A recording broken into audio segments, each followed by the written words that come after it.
So, guys, this is Nick, also known as the Progressive Martial Artist. We are live. May I should clear my throat. We're live. Sienna's here in the house as well with us. And Trump got impeached again. 2 times Trump has been impeached. And this has not been a good year for Trump.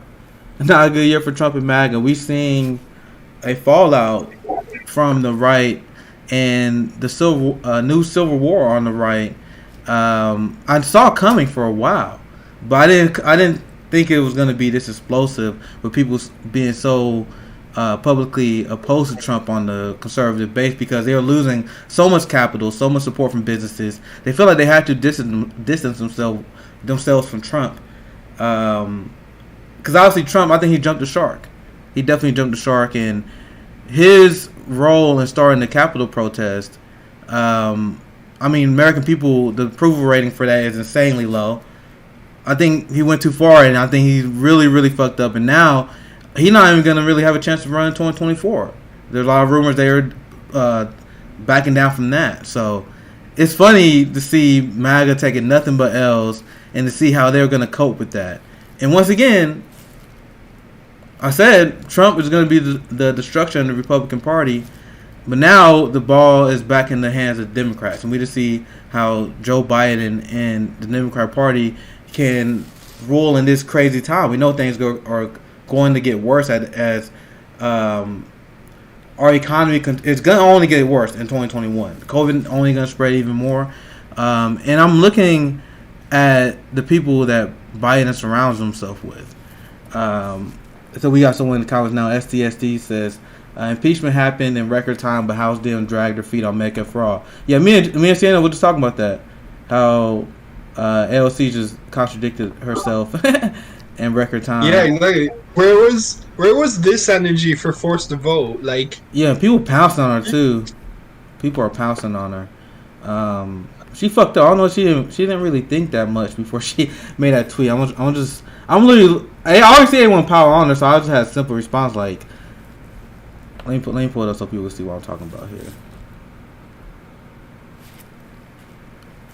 Make sure the stream is running well. Let me know how the stream is going so far. Like I said, this is gonna be just a short one today. Oh man, I gotta set that up again.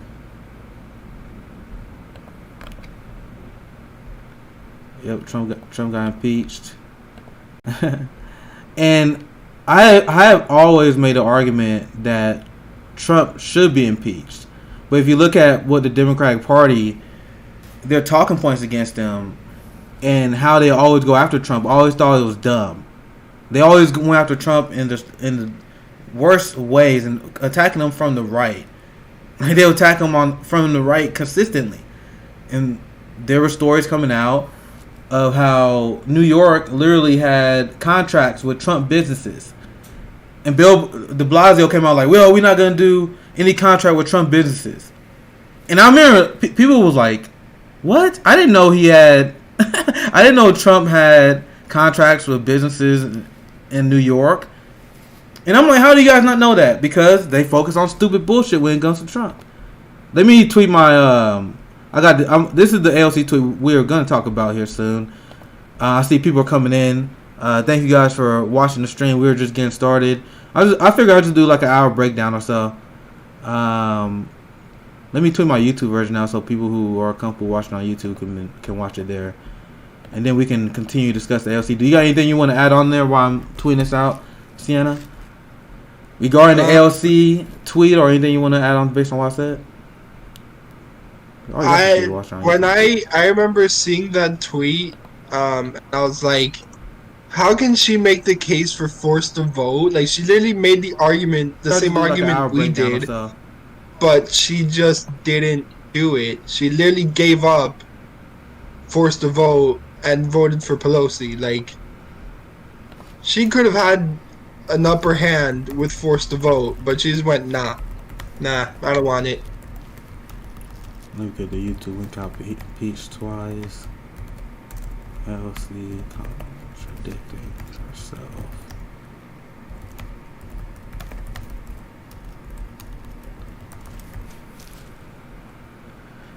So AOC delivered a giant L for the anti-force to vote crowd because she is willing to put on this show.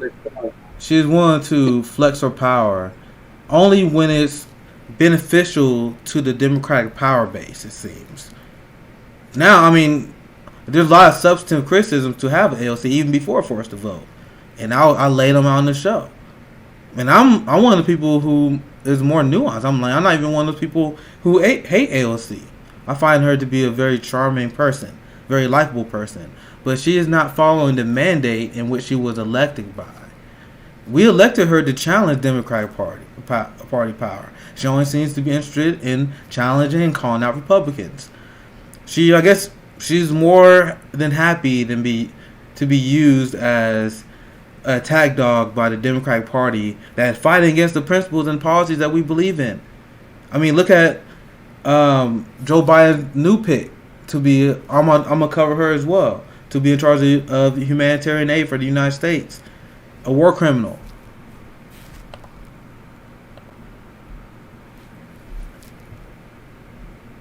And this is the direction that Joe Biden and his administration is going under. I think Samantha Powers. I'm gonna pull the story up here. We'll go through that here very soon.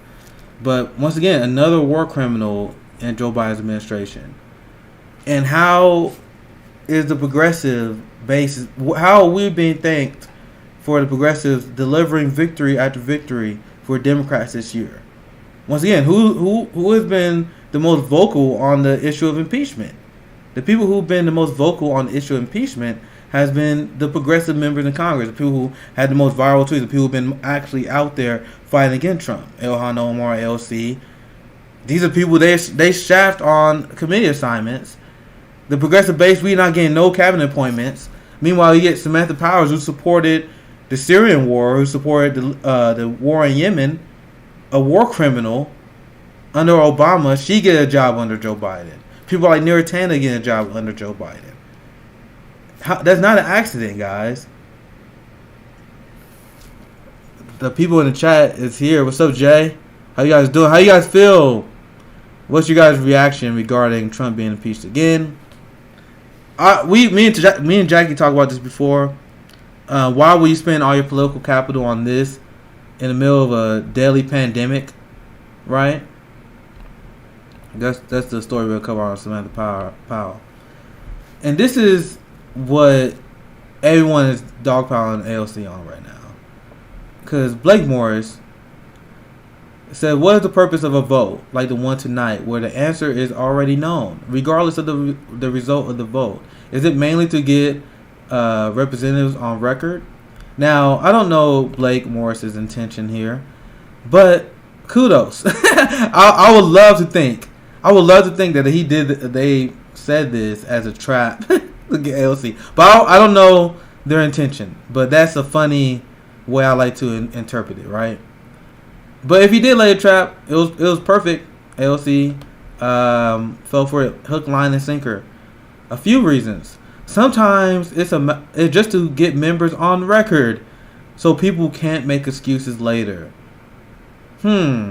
Wonder what very popular policy in the middle of a pandemic that will greatly help in the middle of a pandemic would be nice to get people on record for. A policy that people have famously backed away from very high profile people like the Vice President Kamala Harris, Elizabeth Warren. So I think right now in the middle of a pandemic where we have leverage, now we got the Democrats who have the House and the Senate, Joe Biden's going to be the president. When is the best time to put pressure on them, especially when you have the leverage of Nancy Pelosi's speakership online? Sometimes these votes create real political pressure that forces development. Wow, wonder what policy we need to have rapid development on immediately. Like, is she serious right now? Once again, I'm not one of those people that excessively hate on AOC.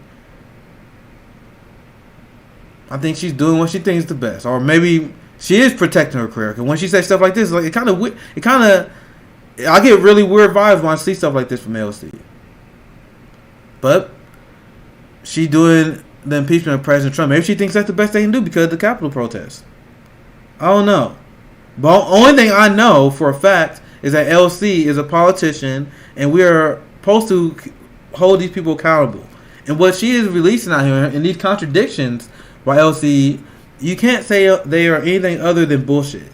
It's straight up bullshit. This is straight up this is literally the entire argument for force to vote. You know, everyone who was AOC sycophants, the AOC hive, the people who literally willingly attack friends, allies in the cause because they disagree on strategy, they apologize for this person even though she's being perfectly contradictory here. Sometimes we vote for a historical record to let future generations know we did everything we could. There's nothing better we can do than get people publicly shamed for not supporting Medicare for all. Nothing better we can do right now in the middle of this pandemic. Not only so we can primary them in 2022, so just like you said, the record shows who were the traitors in this moment. I made the argument all the time. I don't trust anyone who is not supportive of America for all. Congratulations for the Democrats for winning the Senate. Once again, I didn't care who won that race. I didn't have no stock in that game at all. I'm not gonna waste none of my time fighting for people who don't support Medicare for all. Because if you don't support and fight for Medicare for all, I don't trust your judgment on every or any issue. So that's why I won on historical record. And Super said to impeach the president with a few days left in office means they want to silence him before he feels the beans on a lot of shit that Pelosi and other people has done. This is open warfare on democracy itself. Once again, I'm not going to show any sympathy to Donald Trump. Fuck Donald Trump because he has ran one of the most corrupt and incompetent administrations of all time. I never understood anyone on the left that took any moment to apologize for Trump and pretend he's anti-war when Donald Trump vetoed the genocide. Donald Trump vetoing the genocide in Yemen and him being a Saudi puppet and him getting money from Trump properties from Saudi Arabia. Fuck Russiagate. Russiagate is full of shit. But if you look at real shit that Trump has done, you should have got him out. You could have easily got him out. You literally could have got him out on real corruption. But meanwhile, they pay attention to stupid shit. They pay attention to Russiagate. So that's my point. I think Trump always should have been impeached. And in the early onset of the Trump administration, I was hardcore to get Trump. I know what you're saying, Super. I'm not trying to say that you asking for. I'm not trying to strawman what you were saying. I know what you're saying. You're not showing sympathy for Trump. You're just asking why they're doing this. And I think once again, it's just for the sideshow. Meanwhile, while this is happening, we got war criminals that are being filled up in Biden's administration. We literally have people that are starving to death because of the homeless crisis right now, covered on my show. Literally 2 people in Kansas City freezing to death in last week. So yeah, this is a very entertaining sideshow. A lot of people having fun covering this. I mean, they're getting great numbers. I mean, I guess I can put it on, get some more clicks or whatever, but to me this has no impact on any of the movements I'm working on the struggles that I find important. Because does Trump get impeached, does that get us any closer to abolishing ICE? Does that get us any closer to health care? I don't think so. I don't see that any of that happen. Only thing we are getting cement the power as and control of U.S. humanitarian aid. We literally have hunger strikes going on in ICE facilities right now. We got police still killing and shooting black men with impunity in our country. And you want me to care about this? You do what you gotta do. I mean, you gotta hold Trump accountable. Everyone play different roles in this game. If you're a politician, play your game. But if it comes to actual fight for Medicare for all, if you prioritize this clown show over that, what other conclusion can I reach other than you lost the plot? Let's see what people were, because I know I saw some comments that was roasting LC. Let me know how the stream is going. Hopefully the stream is holding up well. If it slows down, like I said, I was gonna do a long episode today. If it slows down, we can wrap up early.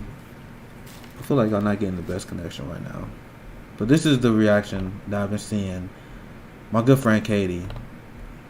But you don't have the same energy for Force to Vote. Like, look, she literally saying the same thing.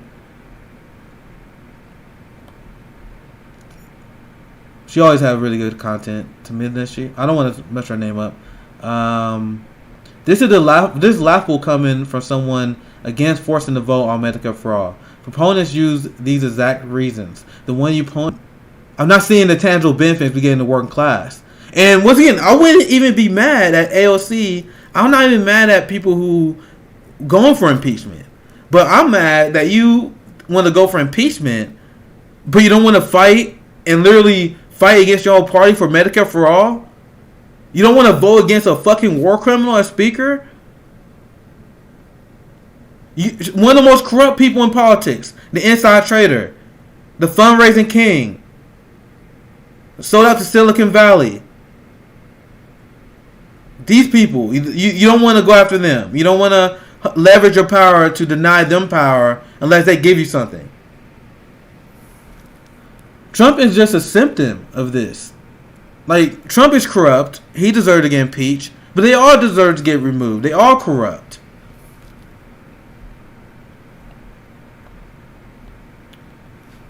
The leftist mom said, what game is she trying to play, though? Liberals don't like her. They think she is too far left. Leftists now see she is an ally. What is the point of this? That's a good point. Once again, this is what I've been saying regarding the strategy of not supporting Force to Vote as a progressive lawmaker. It doesn't make sense in terms of your electability. In terms of your electability, it doesn't make sense because you want people to be invested in electoral politics. You want people to know that you are getting something out of supporting and donating for them. And if you're one of the people like Savage Joy, she shared a heartbreaking story when she talked to Rashida Tlaib, where Rashida Tlaib held her hand and promised her that she's gonna fight for this. And now Savage Joy said she feel like she was betrayed on this. And if you're someone who need Medicare for all right now, and you're not willing to upset party bosses, people are less likely to donate and canvass for you. Now you made it so people want to divest from electoral politics. So in the long term, for your personal electability and personal power, it would have been better for you in the long run to oppose Nancy Pelosi because you have a strong argument because you're fighting on behalf of Medicare for all, a policy that's supported by 72% of the American people. And like AOC herself said, you want people to vote for the historical record. You want future generations to know that you did everything that you could to give them health care. How do you lose in PR on this? I would love someone to explain this to me. How do you lose on this? People are like, oh, well, Medicare for all will lose the floor vote. That's literally what you're saying here. It's still good because these sometimes these vote will create real political pressure that forces de-development. Because once again, if you got Medicare for all in the middle of a pandemic, you got all these people you guys said they will lie and they will support Medicare for all. Say they will support Medicare for all so they don't get in trouble. Now imagine if you're in the middle of a pandemic. You maybe get people who did support Medicare for all earlier to be like, yo, I have a primary in 2022 and I want to maintain my power. Fuck it. I'll vote Medicare for all. I got other chains of being financed. You never know. That probably won't happen, but you can't discount it. You can't discount it. You see how quickly we can shift people on the right to support Medicare for all right now. Having a fun time. It's very unfortunate that I'm seeing my stream slowing down here. Let me know. Hopefully the stream is running pretty smooth. Let me guys know what you guys find here. Maybe let me close some of these tabs here. Oh, it wasn't gonna be a long live. I see Crystal Ball.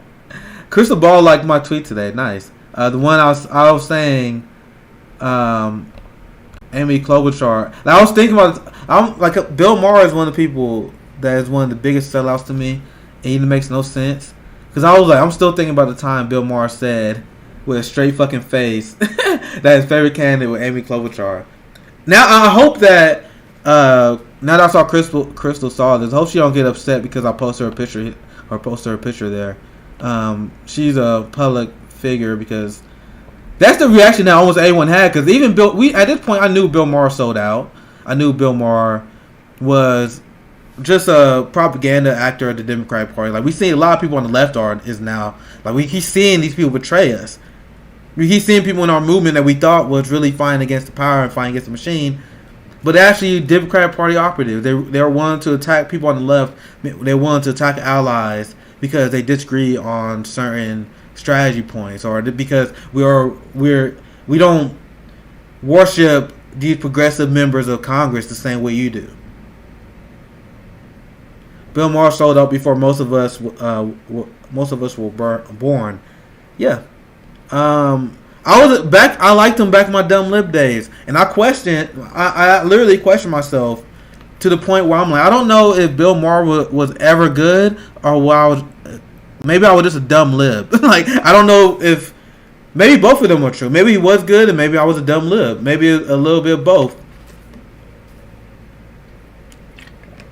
I'm open about those days. Back when I was more of a social conservative, I wouldn't even call myself a social conservative back then. That's the funny thing. I wouldn't even classify myself as a social conservative. But now, as I learn more about people's stories, literally learn more about solidarity, standing in solidarity with disenfranchised communities, I look back at some of my old views. I'm like, fuck. I was literally a dumb social conservative lib. I didn't even know it. Forgivity in the house. Thank you. I'm behind on the chat. Let me see what I'm missing here, and then we can see what other responses. Because I know everyone is going after AOC. She getting ratio pretty hard on the left right now. So it's funny how the right wing, they do everything in their power. They do everything in their power to try to get AOC ratioed. They always go after him, but look how easily the left can get it done. I know you've been here forever. I'm behind on the comments. I've been talking too much. I can't. I'm glad some people said, is my connection good? Let me know. I'm sorry I don't got the best setup. I'm glad I got a few follows when I launch the stream, but please support me. I'm still growing. I got a lot of great projects that I want to work on. I'm going to bring my abolitionist friends from 10 Demands. We're going to discuss some police abolition theory in a way, and what we want to actually have done. Because people always say, "Oh, you always talk about the police state. You always talk about fascist police state. What are you going to do about it?" So, I actually been working on real demands we can start pressing out to our local community and our local politicians to put them on record, just like AOC and them saying, to put these people on record where they stand. Right now, I wanted to cover the story earlier. Maybe I can get into this here soon. We're already seeing police being defunded in a lot of cities at the start of 2021. Let me see if I can find it. But there are a lot of Democratic cities that are voting to fund the police more. There are a lot of people that there's literally people going both ways. Again, a lot of people who are not funding police as much, which is standard, as you would expect that in the middle of a pandemic, that funding for law enforcement will go down. But it's still good to see that they're going that direction. But with that said, do you know how unhinged it is to increase the budget of the defense, the military spending, and the law enforcement, the police budget in the middle of a pandemic? That is unhinged. Let's see if I can find that link. Hopefully I got it saved here.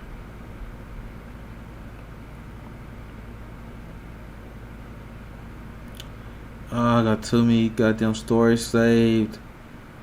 Cause I want to go over the real breakdown. I thought I have it.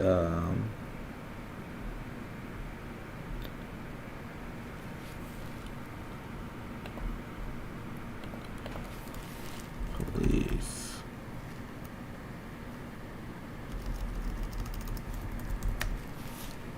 Oh, I can find it. I can find it the old school way. Yeah, this is it. I found it. Cause this came from Bloomberg actually.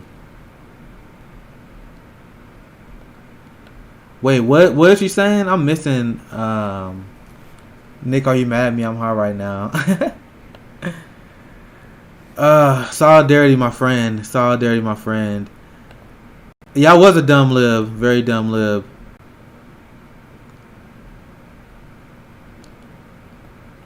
I'm gonna take my shirt off. Wait to Alright. I can't keep reading these. I found the article.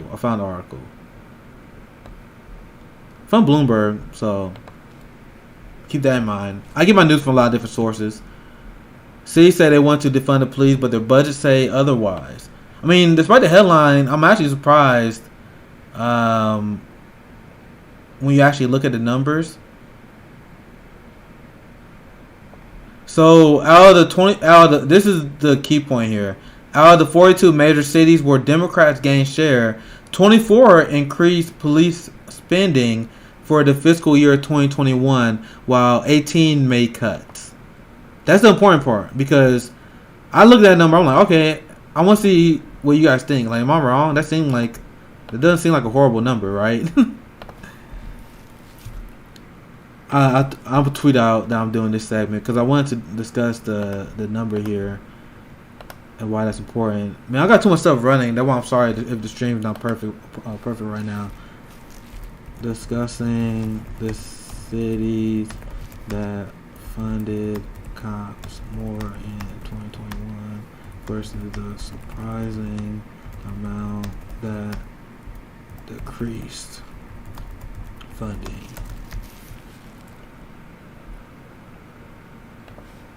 So then I'm like, this is actually not a bad article. Could actually go through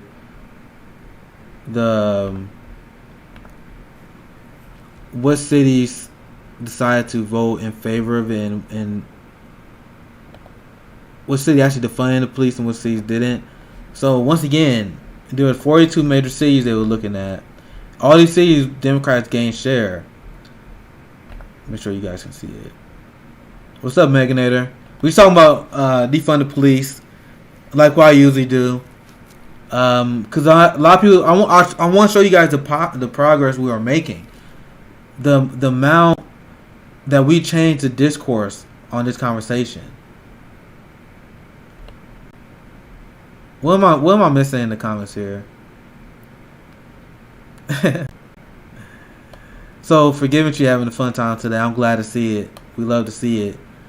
Ghost of Precinct said, I think you're having a conversation with Leftist Mom about what topics that you guys like.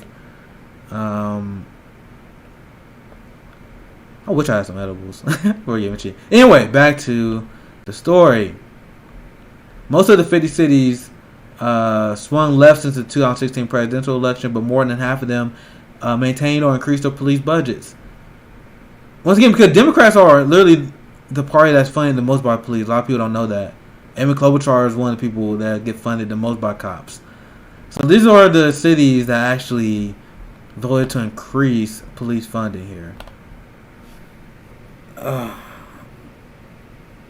Come on, Discord. We can do this.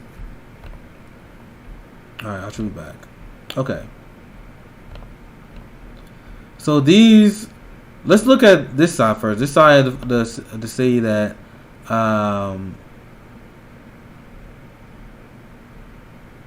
they swung toward Democrat police cuts. Minneapolis, they I covered that before they cut. Austin, it's down there. Very surprising to see. I know actually Austin is actually pretty progressive based on what I heard. So this graphic is actually kind of weird because they got a forward section swung towards Democrats. Please, okay. So actually, I see what they're doing now. So the left side is the city that swung toward Democrats the last election, and then on the right side, these are the cities that swung away from Democrats, but they increased the budget. So I don't know why they lay it out that way. Pretty much the bottom half show. Swung toward Democrats, please budget cuts. Yeah. The most important part is this number here. 18 made cuts. Out 42. I want what's your guys' thoughts? I don't think that's a bad number, right? Like, we are making ground on this.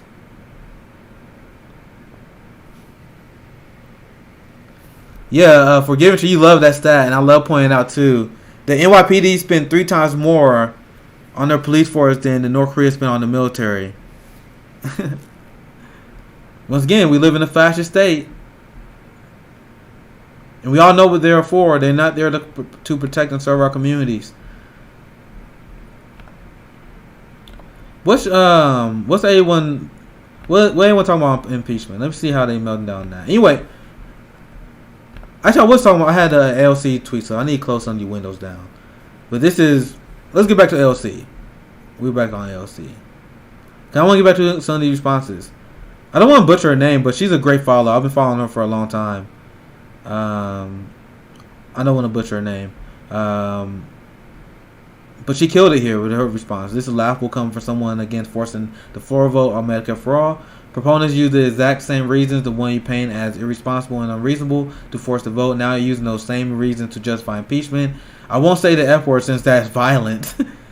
Woo, she getting saucy. But you should be ashamed of yourself for all the concern trolling you've been doing the past few weeks and forcing the Medicare for all vote. P.S. I do not think Trump should be impeached because those reasons are valid in principle. And this is the issue, and this is why the AOC cult is becoming kind of a problem here. Because AOC can contradict herself. She can say shit that makes no sense. Like, she can literally argue against herself because she literally advocated for putting pressure on the party.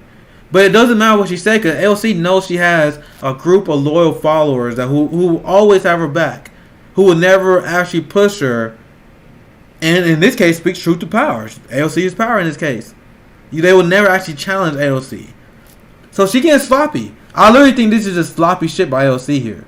Because she knows that there are a lot of people in leftist media and a lot of sycophants that won't question her. And Mate with a good blow here.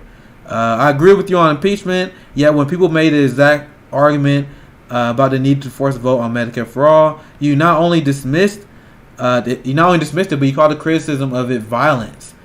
In light of this and the real mob violence that you survived, I hope you see this. I like how he summed that up. Because he like after you go through your own. After you went through this trauma, after you went through this real mob violence, I hope you now reassess your position on leveraging your power. Even though probably too late now, right?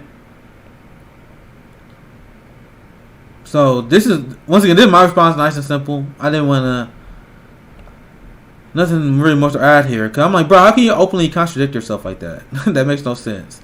Mandy, she always put out good stuff. All read is a big giant fuck you to the people who desperately begged you to use the same tactic to start a movement for Medicare for all. The people like me who don't have health care. The people who can't afford their insulin, like the lady who went viral. These people are the people that LC, according to Mandy, and I don't disagree with it. They said, fuck you, I'm not going to fight. I don't owe you shit. That's what they told you. They said we don't owe you shit.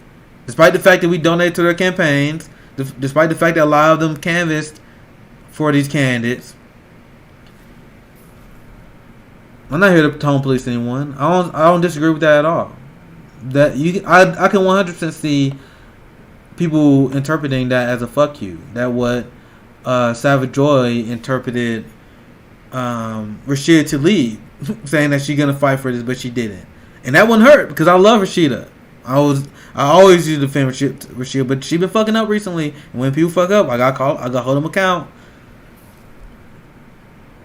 That's I think that's why people listen to me, because I'm not here to play a game. I'm not here to protect anyone. I don't like political parties. I don't like countries. I'm not beholden to anything, any set ideology. I'm beholden to what works. And I'm here to yell at the oligarchy, right? So, my homie Best, he's another good follow. It would have been nice to hear you make those same points before voting for Pelosi. Another great point. But you guys get it. Y'all need to keep being the dead horse here. We'll see. I'll say, yeah, we can definitely see better progress with them making the cuts, but responding to Horse and saying that they want to see more make cuts. But you gotta understand, like, we've been constantly increasing the police budgets every year, and we see the progress we've seen with Minneapolis and Oakland defunding their police departments. A lot of activists at the time didn't expect that level of results. They know that George Floyd was going to speed up the results of getting these police departments defunded, but a lot of people literally came out and said they were shocked the speed in which it actually developed after the George Floyd, right? So, let's see, what are we missing here? Stop saying you don't like other countries. I don't trust anyone. You gotta earn my trust.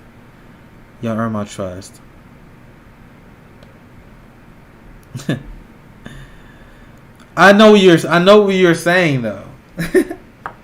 I get you I get you're sympathetic to North Korea. I like when you debunk U.S. propaganda against that country. But the onus, like you gotta literally prove something to me. I always stand up against U.S. imperialism. I will always stand up against U.S. propaganda. That's why I stand up on behalf and stand in solidarity with Venezuela or any other country that the U.S. always trying to instigate a coup or go against. I'm like, okay, I'm not arguing on the merits of Nicolas Maduro, but I am arguing against U.S. propaganda in all its forms. So that's why I always ask you a lot of questions about North Korea. Never been that much of a focus for mine, but always interested in hearing propaganda being debunked.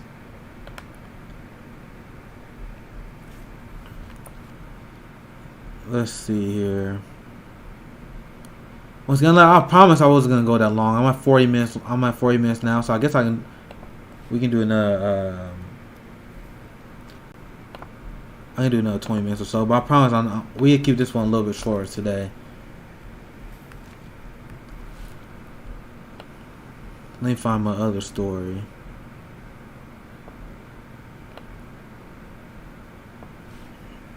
This is the lady I was talking about earlier that they're hiring, Samantha Power.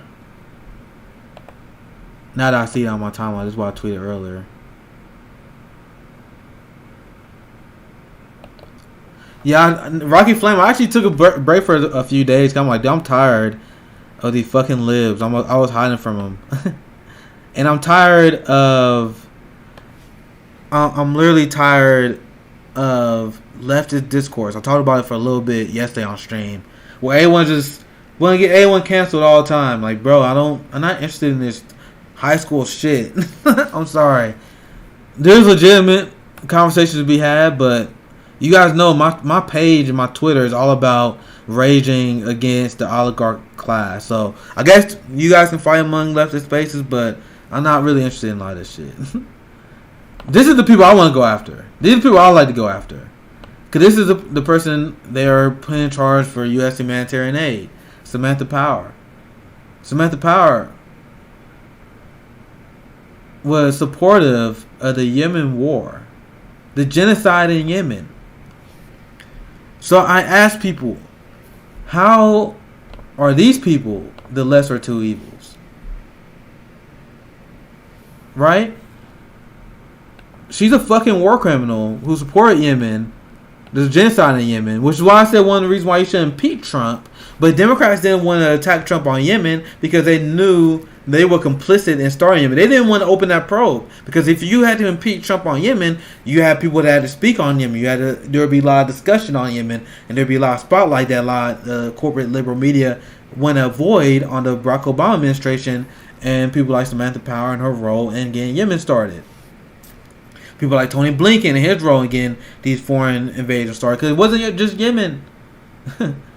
She was instrumental in starting the Libyan-Syrian war. Because before serving as U.S. ambassador to the United Nations, Samantha Power served on President Obama's National Security Council, where she was instrumental in advocating for intervening militarily in the Libyan civil war, while serving as UN ambassador during Obama's second term.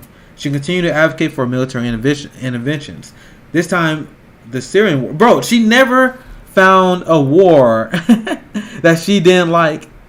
She never found a war she didn't like. In both cases, she framed her case for intervention as a moral one, a humanitarian intervention necessary for saving Libyans and Syrians.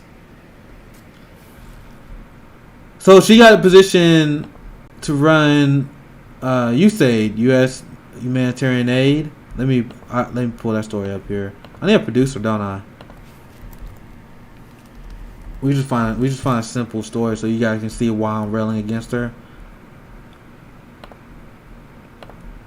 And this is what troubles me, and this is what most people who follow foreign policy, what we would be kind of worried about, because the United States has used foreign aid offensively for a long time.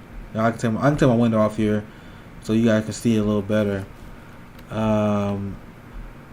The U.S. in their recent strategies to use foreign aid as a way to expand U.S. imperialism. So now that I see this war criminal, Samantha Power, being nominated to lead the Foreign Exchange Agency, that's worrisome. See, that's what they announced her new position, sending a dramatic new direction for U.S. foreign assistance. He would nominate UN Ambassador Samantha Power to head the U.S. Agency for International Development, according to transition officials. So yeah, and this is what I've been reading up on. Let me pull up this other one.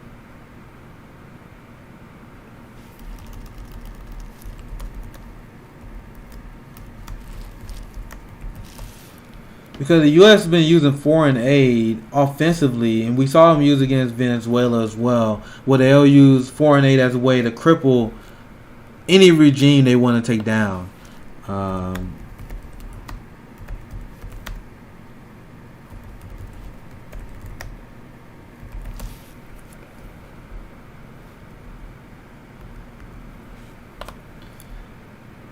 This is a very important point. Now you gotta keep this in mind.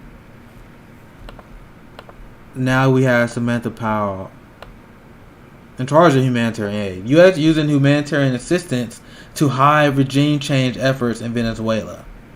So this is the new tactic that we use. Right?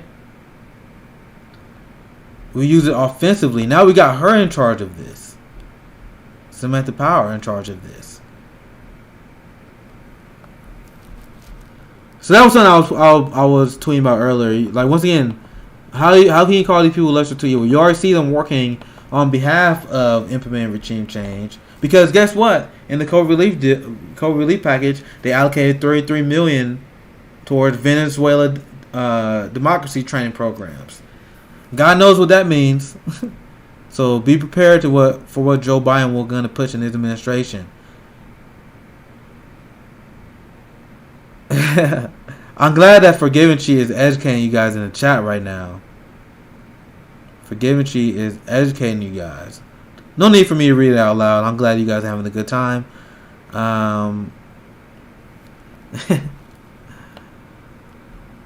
Meganator, Jackie's here. Jackie causing trouble. I'm just playing. I ain't gonna have her go off on me today.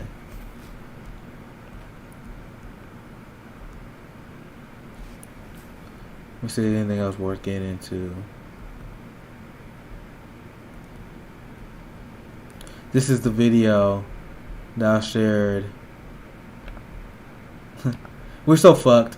Like, this is the guy who literally brags about writing the Patriot Act. He said, fuck it, we're gonna do it again. Just to set the record straight, almost the same thing that got passed, the Patriot Act, was introduced by me in 1994, and it was the right wing that defeated it. You guys tried to help get it passed, including the wiretap changes and the rest. So, just to set the record. So Joe Biden now, once again, the oligarchy never let a good tragedy go to waste, and they know after the Capitol Hill attack, they cannot let this tragedy go to waste. And now they're going to use it to extend the power of the state. Now Joe Biden, he was responsible, and he brags about writing the original passage that will become the Patriot Act. Now he's like, fuck it, I'll do it again. And now liberals are super excited about it. They're cheering censorship right now. Why we hashtag cancel Nick right now? Are you guys up to date on the Great Reset? Hell no. I don't know what that is. That sounds like some right wing shit, isn't it? Am I wrong? Cancel Nick for not answering his DMs. Forget what you know. She one of the few that I answer to. I don't got time, bro. I answered to Jackie too. My DM's not even that bad. What? Compared to how they usually are.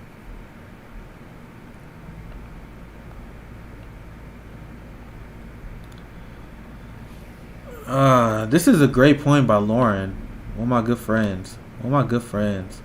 Once again, I'm only doing an hour today, so now we can wrap it up and cover some fun stories here. A congressional den tried to impeach Trump after their lives was endangered. I reminded on their silence on 390,000 COVID deaths, 1 million unemployed. They never talk about this stuff. 1 million paid hour cuts. 92 million can't afford health care. 40 million face eviction. 4,456 killed by cops. And that was my tweet I made earlier when Al Qaeda was going viral. I'm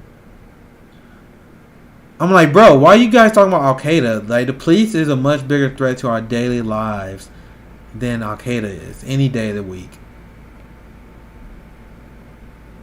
Protect and serve my ass. Right? What am I missing in the chat here?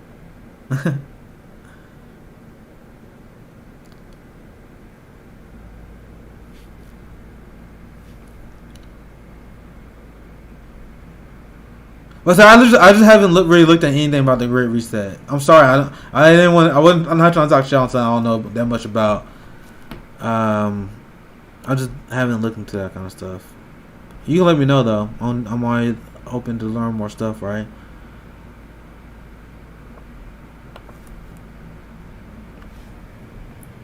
So let's see if there's any other story that I was about to cover. Oh yeah, I saw this. Now this was very interesting because my tweet while I was telling people that there is no country on the planet that has more propaganda than America. I was literally laughing at people who were trying to push back on me. Right? Check this out. Because they weren't freaking out about the Capitol Hill attack. For good reason. But this is what people still believe. Despite the fact that the FBI looked into this. FBI found no link to Antifa. But 40% still blame group for pro-Trump Capitol riot. What? And people want to tell me that we're not the most propagandized country in the world right now. So let me end on this. Let me get on this tangent here. I can end on this, dog. People have the fucking nerve to mention any other country when it comes to propaganda. Anyone else? The idea that Antifa would protest the certification of the election of Joe Biden? What? What does that even accomplish? To make MAGA look bad? To what end? They already lost. The one thing MAGA was trying to do to cope with that loss was protesting the election, was trying to overturn the election. And now they're saying it was Antifa? Do you guys know how stupid that is? MAGA people, they were literally posting on fucking Parler and other social media, openly planning this protest. They posted pictures of on Facebook. They're like, hey, yo, I'm at the revolution. It's a revolution. They posted all that stuff on Facebook. And then they turn around and say it was Antifa? And 40% of Americans believe this. What the fuck? You gotta see that, right? 40% of Americans. But 40% still blame group for the pro-Trump Capitol riot, according to this poll. And yet people still have the nerve to say America isn't the most propagandized country in the world. Are you kidding me? Once again, there are a lot of countries I can criticize, but what's the fucking point? I'm American. I'm gonna hold my government responsible. Don't bring up fucking Russia and China and North Korea to me. Like, bro, we got our government. We got to hold accountable. We have people who fucking believe in QAnon. And you got people, like, literally QAnon. I can't probably even explain what it is. It's so stupid. Like a secret plot by Trump to defeat the New World Order that was being communicated online through forums by a secret agent that had knowledge of Trump. Like some stupid shit like that. You had people that literally believe in that. You literally had QAnon Congress people. You had QAnon Congress people who won. They won elections. And you want to say that there's other countries that are more propagandized than us? You have people pushing blue on it. You have people pushing Russiagate for 5 years. You have people believing that Donald Trump was a Putin puppet, despite the fact that he pulled out of the nuclear arms treaty.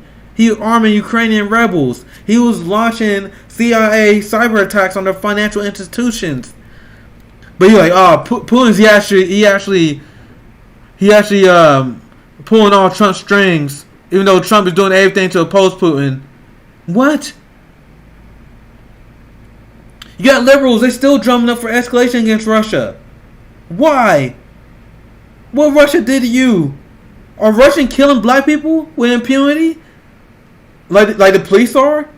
The Russians not killing black people with impunity.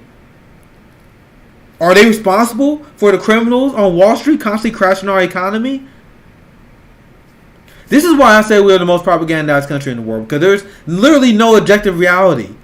This is why I hate political discourse. This is why I hate partisan politics. This is why I haven't been tweeting about the fucking impeachment. This is why I don't pay attention to this. I pay attention to none of this stuff, because it's a waste of time. It's just a clown show.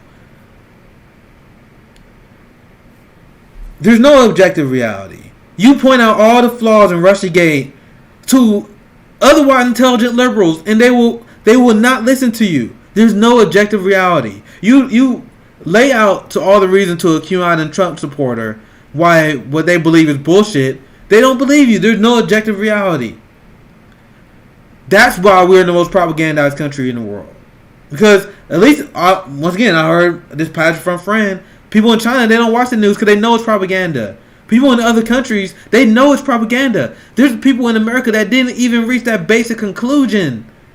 Are you kidding? They know it's propaganda. We don't even know we're in the propaganda.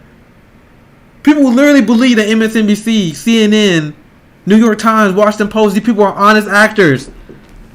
They honestly believe that Joe Biden's an honest guy. And yet people who don't believe we're the most propagandized country. The people can blame Antifa for everything. Anything can happen. They blame for Antifa. The rich get richer, while our country is literally failing. But you have people attacking socialism. You have people decrying the evils of socialism in the middle of an election. In the middle of an election, because we propose give people health care. We are advocating for survival checks. That's the evil of socialism. How is that not the most propagandized country?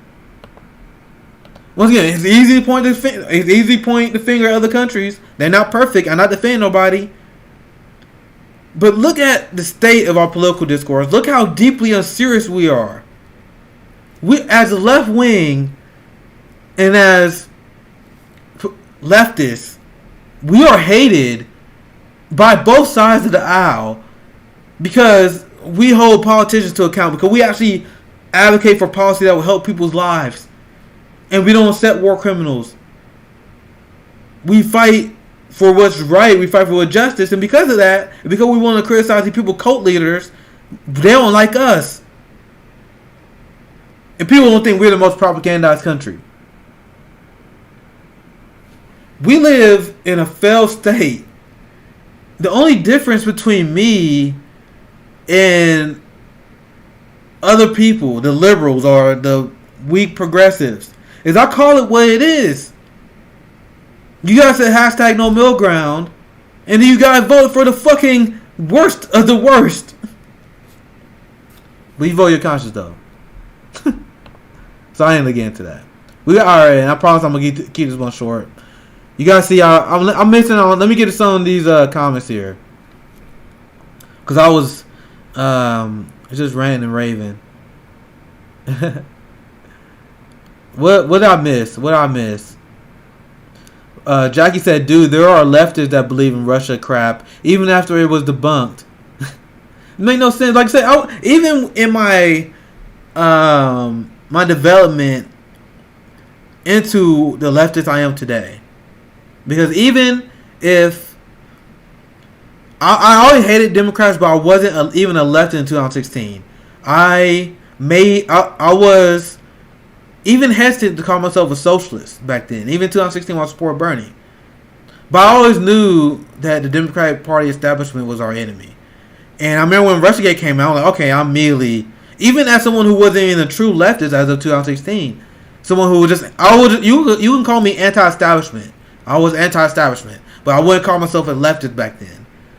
I just know that both parties are full of shit. But so even back then, I would look at Russiagate, I'm like, okay, let me see what you guys had to say. And then I heard what they said, all right, and I saw what Trump was doing, like, all right, this is full shit. This is stupid. It didn't take that much to convince me.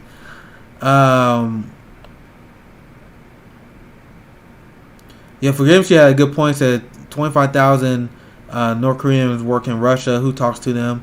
Once again, you can't just believe anything blindly about another country. Take a lot of different information in, because we straight up lie. That same thread, what I said, we are the most propagandized country. You had a ton of people repeating U.S. propaganda that blatantly made no sense. Like people people in North Korea don't believe their leader shit. I'm like, bro, you literally proving my point by repeating stupid propaganda. I see Jackie going off someone in the comments. What did I miss? Or am I misinterpreting what people are saying? The same media, yeah, they were super said. Good comments today, bro. The same media who got us into Russiagate is telling us Dominion elections were fine. These are the same people that will look at us in a straight face and say our elections are secure. Do you know they said that this election? They said the elections this time around, because Democrat won, was the most secure elections in American history. It's funny. Russiagate was a giant threat. It was a giant problem. And then Trump lost. And then Joe Biden won. And all of a sudden, we had the most secure elections of all time. Nick, you're going to be my North Korean buddy. I'll pay for your whole pics. I need a photographer. I want you to accomplish your dream. I want you to accomplish your dream of being a journalist reporting the truth on U.S. propaganda. So I got your back on that. I got your back. Super said we don't need to be in lockdown, Nick. It's the fear campaign, the fear propaganda that has made everyone go into lockdowns, which are destroying our economy. I see what you're saying, but you got to understand that there's the destruction of our economy is that was a political choice. The lockdowns had played a role into that, but the destruction of our economy was a political choice, because you can have lockdowns and still have a good functioning economy if you do it the right way. But if you do it the right way, that's socialism. So we could have literally paid workers payrolls. We could have paid people $2,000 a month. They would shop. They would kept businesses afloat. And we could have had a system where we locked down and had absolute minimum public contact with good public policy. Good public policy could have reduced this, right? Yeah, super. Yeah, I appreciate your comments. I don't know, like, people get really mad when people disagree on comments. I don't get mad when people disagree. You say you don't like lockdowns. I'm curious on hearing your point of view. But from my point of view, the lockdowns is not the reason why the economy crashed. The economy crashed because our ruling class are corrupt and they value giving corporate bailouts and making the rich get richer. Once again, Elon Musk got what $180 billion throughout the course of the pandemic. You got billionaires. You got the billionaire class, the top 1% making trillions of dollars. So the lockdown didn't hurt the economy. The political choices the ruling class made hurt the economy. Right? The ruling class made decisions that hurt the economy. So you can have lockdowns. You can have a system which they will decry as socialism that can make the economy continue to work and operate, called progressive economics. You provide bailouts to the American people instead of the ruling class, and then with the bailout money, we put our money into the banks. We literally shop at stores. We shop at small businesses. We order stuff online. We do proper protocols. And by having medical fraud, we save money on healthcare. These are the very simple progressive economics you can implement, and that's why I disagree with you on just the merits of what you're saying that lockdowns are the reason why we ruined the economy. But I understand why you made that conclusion. But I think with the proper policy, we can get the virus under control. But with our country, we have no chance. Literally no chance, because our ruling class is beyond the pale. Yeah, Rose Against the Machine, Jackie said hospitals are overflowing and people are still saying stupid shit like the pandemic isn't real. Makes no fucking sense. Makes no sense. I seen people out family members on Facebook because they were like, I literally know people that had family members that died of COVID, and then they will repeat right-wing conspiracy theories that COVID isn't real. It doesn't make any sense. It doesn't make any sense. Like, once again, how is America not the most propagandized country? How? You got literally right-wing propagandists. They will say anything. And the same for the left too, but let's focus on the right here. They will say whatever they want, and then their followers will believe it. You guys want to talk about other countries who are more propagandized than us. You can have an idiot game show president lead an insurrection, or whatever you want to call it, at the Capitol. That's going to have... I'm not going to say it's ruined their life, because they already going easy on them. It should have ruined their lives, but they convinced them to do something that was completely stupid because they're propaganda. That's my theme of the show. If you didn't notice, that's the theme I'm hitting on for a while. We are the most propagandized country. What debate am I missing? Because I feel like I don't know. I think you guys might be disagreeing in the chat with each other, or do I got someone else? I don't know what's going on. I just see nothing but good comments, but I think you guys are mostly talking among each other. Far more people would die deaths of despair, including substance abuse, domestic violence, and suicide as a result of this lockdown than the disease will ever claim. And the thing is, I think you misdiagnosed the problem, Super. We have disease of substance abuse, domestic violence, and suicide. Those was rising anyway. That's a failure of capitalism. Not the pandemic. So how do you judge an economic system? You judge an economic system on the merits of how it handles good times and how it handles bad times. And guess what? All those things you laid out, substance abuse, domestic violence, suicide, all those things go up every time there's an economic crash, which happens every 10 years in capitalism. Our economy crashed 2 times before I turned 30. And these things always spike. The disease of despair. And what right-wing propagandists do, they take the disease of despair and they blame left-wing policy for them, even though left-wing policy has no power in American discourse. And what they did for COVID, they were like, all right, we're going to use the tragedy that capitalism caused, and we're going to use that to promote right-wing talking points. We couldn't have lockdowns because lockdowns is why people are killing themselves and the reason why people are abusing their substance or whatever. Substance abuse. No, that's capitalism. And because what happened, we got millions of Americans that went under poverty. You got millions of Americans that are going homeless. You got millions of Americans without health care. You got millions that lost health insurance under Trump. So of course that's going to happen. Of course. You're going to get a rise of suicide, domestic violence, and substance abuse. And then they're going to blame it on the lockdowns? On the orders to stay home? No, it's because people are living shitty lives because of capitalism. And the right wing is amazing at deflecting and getting people to believe otherwise. And I think you're a good faith actor, Super. I appreciate your comments. But I just want you to consider that. You know what I mean? Because I think the people who, once again, lockdowns is not to blame for the economic fallout. It's bad policy. And the people who promote the bad policies, the people who promote the corporate bailout, of course they want you to think the lockdowns is bad. Because they want people to get back to fucking work. So they can make their fucking money. Meanwhile, we die. So I always look at it at the lens of like, what do they have to gain? Like how does it make sense? Why are they pushing the narrative that they're pushing? And when I look at the right wing and the corporatists and the narrative that they're pushing, it's clear to me that they're pushing it just because they want to increase corporate profits. But I appreciate the dialogue. Once again, I love... People are assuming like I just want... last thing I want to do is create my own echo chamber. That's why I love having Jackie on. Because Jackie can push me from the left. Jackie is quick to hold anyone accountable for any takes that appear to be lib.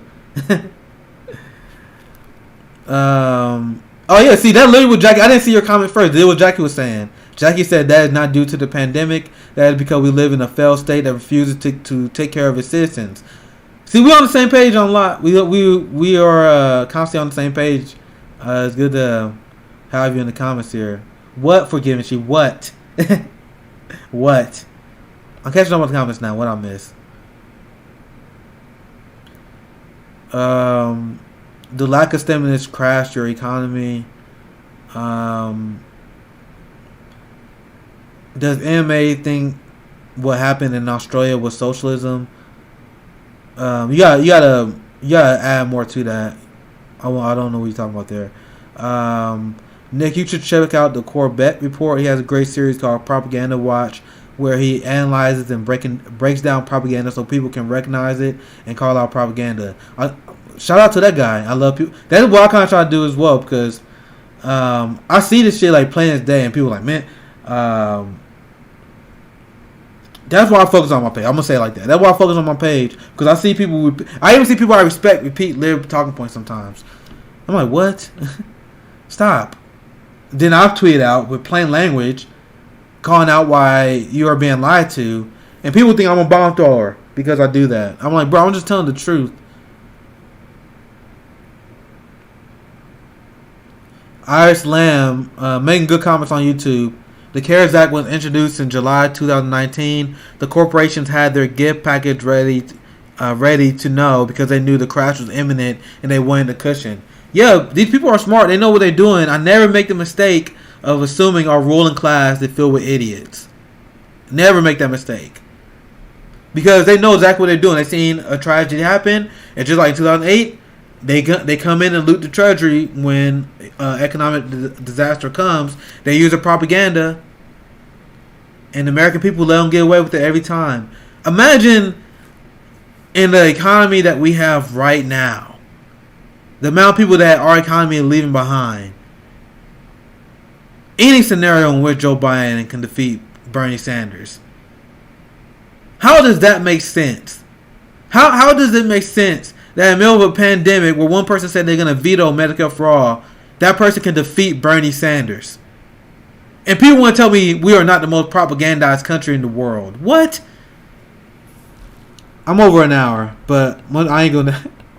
I'm a liar, bro. I said I was going to do that long. I'm going to get to some of these comments and... why we are the most propagandized country in the world. And that is what, that argument alone, the events of last year alone, to sum up why we are the most propagandized country. Why we have the absolute dumbest discourse. Why we have the most corrupt and useless media. The fact alone that Joe Biden could ever defeat Bernie Sanders in any scenario, even if they're trying to fucking rig the election. I don't care how much you rig the election. any scenario in which Joe Biden can ever defeat Bernie Sanders is evidence alone that we are in deep propaganda.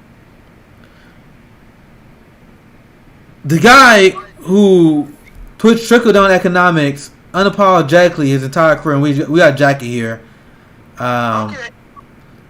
What's on your mind? Like, are you here? Can you hear me? I'm here. Can you hear me? Yeah, I can hear you. Once again, I promise we're gonna do out today, but I want to see what's on your mind, and we can end it on this last little segment here.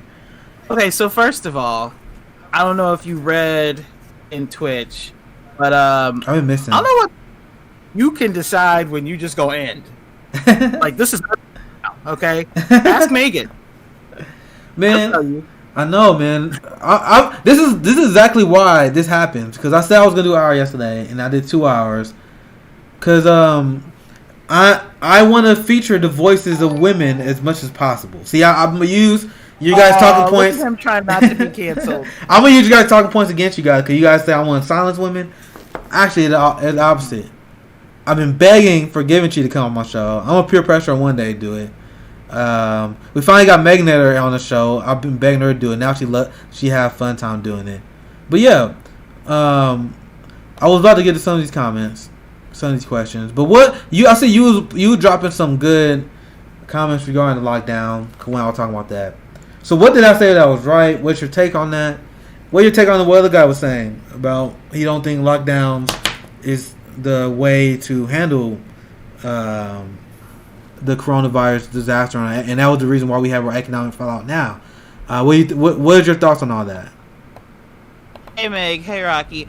I agree with you, and the reason why I wanted to come on was just because it's amazing what happens in this country, and it kind of goes along with what you're saying about us being so easily indoctrinated, because this is the information age, and yet you have so many people misinformed. Let them know, Jack. I'll be right back. And that's okay. So I feel like that is by design, because when you have, like, the easiest way to get people to still be uninformed, when you have literally no restriction on people's ability to gain information, is to just flood the airways with so much information, and then not teach people how to discern fact from fiction. So now anybody can create a blog and can say whatever they want, and people will read that and be like, oh, I read that. And people don't have the ability to discern, like, okay, this was just from random guy's blog, this is from the CDC. Also, the government, I don't want to say the government, but let's just say the greedy people within the government are taking full advantage. They know that we don't trust them, and they're taking full advantage of the lack of trust in the government, and they're using that to their advantage. That's essentially what Trump did, okay? What he did with the pandemic was he knew that people did not trust the government or government systems. So he played into that, and he was like, why would you trust the CDC? It was the Chinese government who created it. Why would we believe them?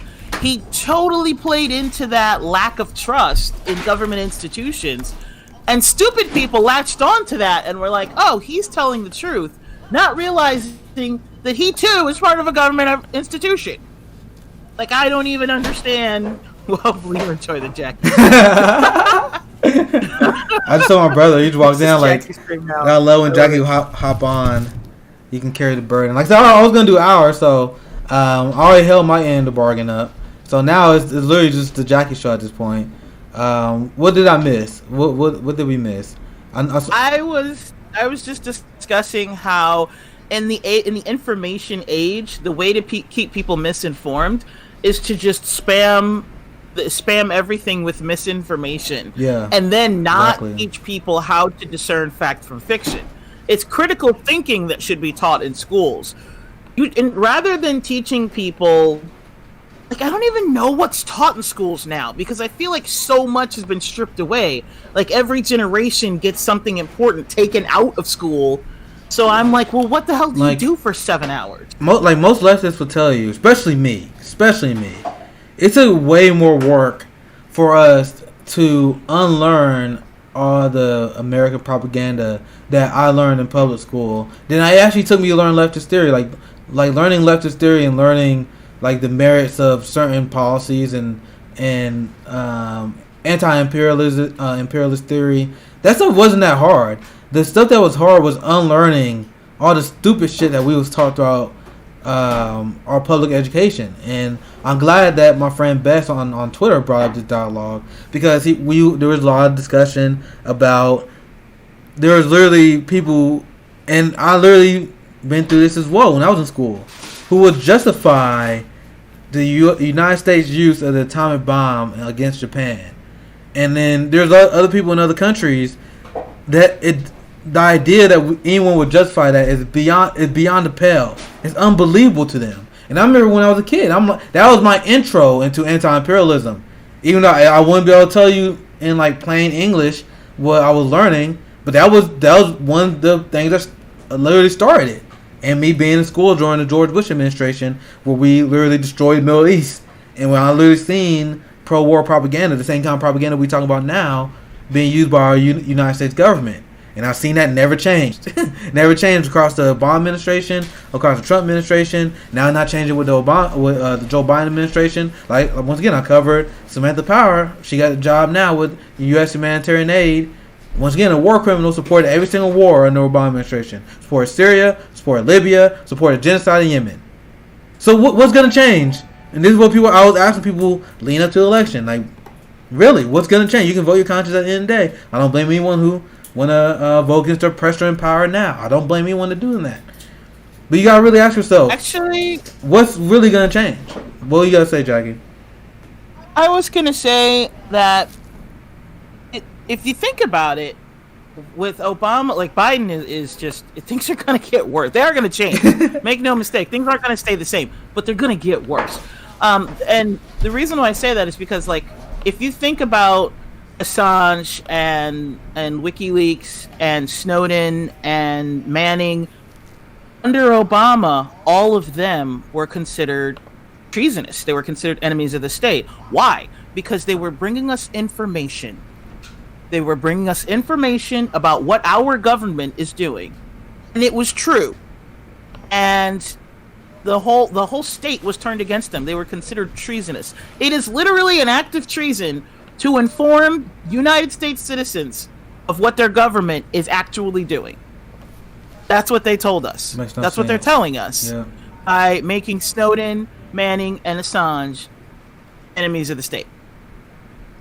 And that all goes back into, they don't, like, I wondered when I was a kid, because, you know, I'm almost 43, and all my life education has been something that both Democrats and Republicans are like, we have to fix education. We got to fix education. You know, people are only poor because they're not educated, which for one thing is bullshit, but whatever. But everybody, like, I was like, okay, so how do we fix education? And then you get a little bit older and you realize, oh, education's fucked up by design. They don't want us knowing what's going on or really thinking about what's going on, because then we'll rise up against them and we'll make them stop. That's why there's been a pivot away from genuine journalists, and there has been a pivot towards, not even really a pivot, more like a hard right towards media as entertainment. Yeah, it's not even they abandoned normal journalists. It was a class takeover.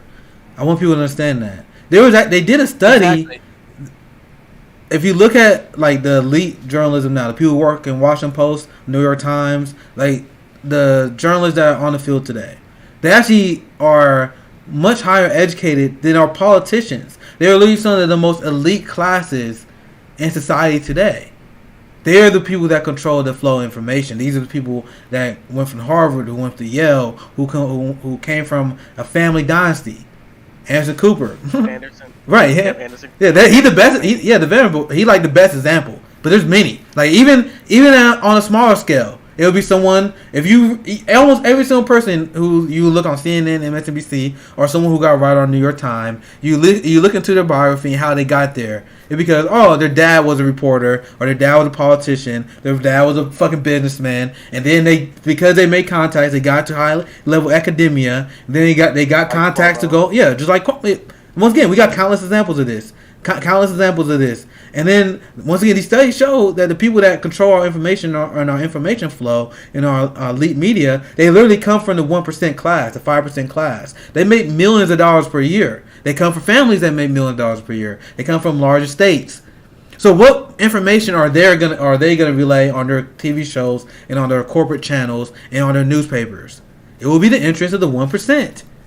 Like, this is the layer of propaganda most people don't even know they are even influenced by. So when I say America is the most propagandized country in the world, and people put it back at me, I'm like, bro, you don't even understand the basics of how this shit works. Because if you understand the basics of how this shit works, like, go ahead, RJ. I'll let you chime in. We got RJ in the house, Jackie. We'll do a short segment here. We wrap up. But this is a good conversation. Go ahead, RJ. You can. Dude, quit saying you gonna end the stream. It's not over. We'll tell you when it's over. Don't worry. We'll Thank you, Jackie. It's over when we say it's over. So go ahead. What I was trying to say is that we have checkpoint journalism, which basically means that if you're not from an established source like CNN, Washington Post, New York Times, then it's deemed not credible or fact-check-worthy information that deems to be presented to the public. So, like, if it's not checked off by CNN, MSNBC, New York Times, or like Politico, or some of these articles first, like if you're a small independent journalist, if it's not through those sources first, then it's deemed not credible information worthy for the public to know. And I think that's really bad for the future. And that's to add to that, what Biden is getting ready to do. See, this is why there are a lot of people who are like, you're siding with the terrorists. No. I don't give a fuck about the capitalist insurrection. What I was talking about when I was saying things like Twitter kicking off Trump was not good is because of exactly this situation. It's their means of controlling the information. 100%. So the best way right now for us to get information that is not through the mainstream media is through the internet. How? Through things like social media. Well, when social media decides unilaterally, we're just going to take out any of the propaganda, any information that we don't like. For instance, who controls social media? Liberal elites. So when they decide that somebody from the left gathering together people to form a general strike is against their best interest, they're just going to close their account. Yeah, that is what I was talking about, and Biden is about to pass legislation to make it easier for them to do that. That is the negative thing. They're gonna try to stamp out any genuine information that points to them. Does anybody watch Graham Elwood? Yeah. Yeah. Okay, because Graham Elwood and Lee Camp do this show called Government Secrets. Lee Camp is really good. And in the show that they did on Monday, I think it was, they pointed out basically the point when the government takeover by the elites happened, because Prescott Bush, the father to George H.W. Bush, was part of a team that had the intention of creating an actual coup. Like they were going to actually out the president and take over the government. And there was a guy who thwarted it. He didn't thwart it enough, because he thwarted it by basically shining light on it. As soon as he turned on the light, they couldn't do it that way. So instead, they ended up doing things like putting their children into government institutions and having them take over that way, which is how we've had, how we had 20 years of Bushes and Clintons and that's. So essentially, they just put them in government and said, okay, we'll make it homegrown and have them take over that way. Also watch the Netflix series The Family. Yeah, go ahead, RJ.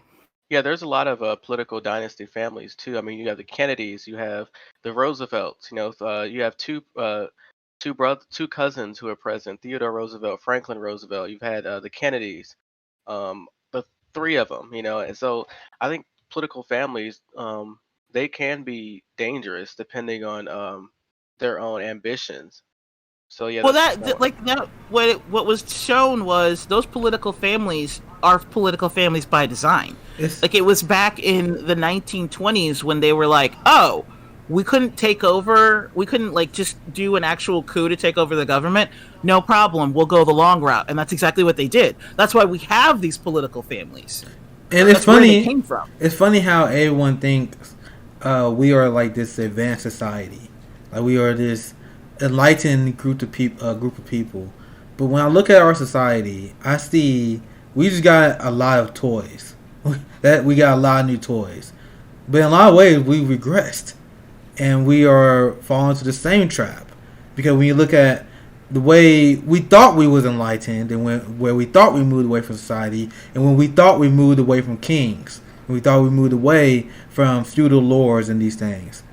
But now we literally went right back. You can make a solid argument, a very, very solid argument actually, that we never left. We never left, and it was an illusion that we ever left those systems.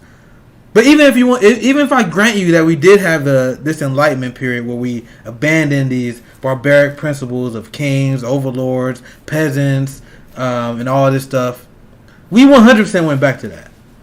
What is Elon Musk other than a feudal lord? Would we have gone away from that during the slavery times? Because that would have been the period of time in which we were like, no kings, but still masters.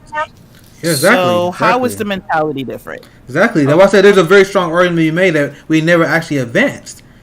And as I was saying, like it's funny because the people that literally think the alternative that we are this amazing enlightened society, but I'm looking and when you learn that how a lot of people used to think back then and how we actually regressed in a lot of these ways, in a lot of ways we think and where we operate and run society.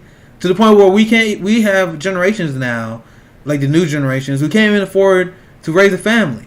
So you can criticize previous governments all you want, but a lot of people, you can literally raise family. You can raise multiple kids in a lot of the other countries. Now, like we regress as a society so much that people are struggling to house themselves.